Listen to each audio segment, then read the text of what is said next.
Julia, if you're wondering why I just suited up, it's not because it's Question Tuesday. We don't have enough viewers for that. It's because I feel pretty.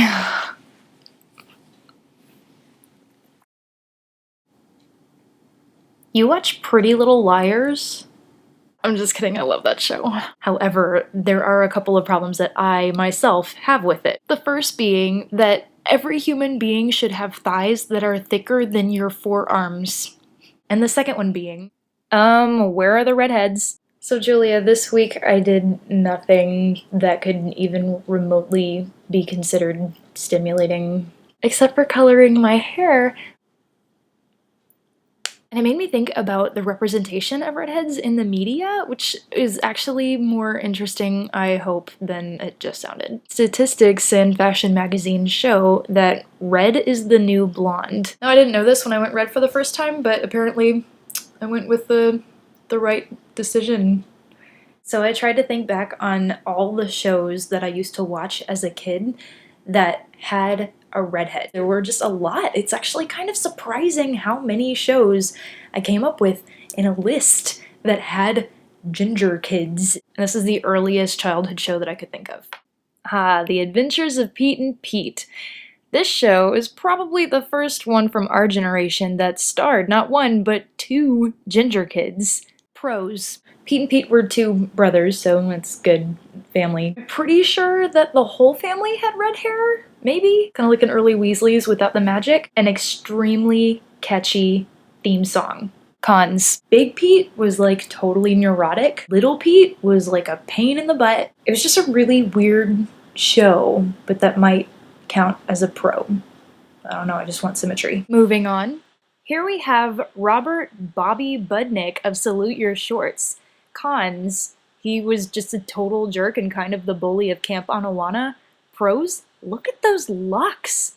Look at them. Shining in the sun. I'm not entirely sure why he appears to be shirtless. We'll just move on. Chucky Finster, he's so cute, except for the fact that he's obviously named for and modeled after a demon doll.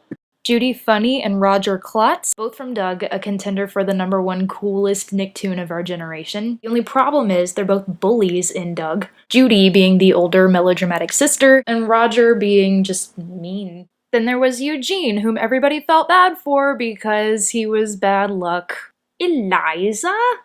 Her dad totally carried that show. Now we're coming up on some of the later shows, like from our middle school years. Now the first one is actually not from Nickelodeon. This was about the time when on Saturday mornings I started watching One Saturday Morning on ABC, which meant Disney cartoons. Now we didn't get the Disney Channel, so this was a new and exciting world for me. Actually, I remember her being really cool when I was in 7th grade, only now I'm looking at her as being really, really annoying, which might actually say something about how I was in 7th grade. Ginger Foutley, the most realistic depiction of a middle schooler to date, because everybody feels like a nerd, but you're willing to hang out with the cruelest people in school to feel like you're not a nerd. Okay, so we've covered cartoons, but moving on to real life redheads. Who do we think it is that rocketed red hair into its total popularity? Whose fault do you think it is that every time I go to Randall's, I can't find my shade, so I have to stock up on it every time I do find it?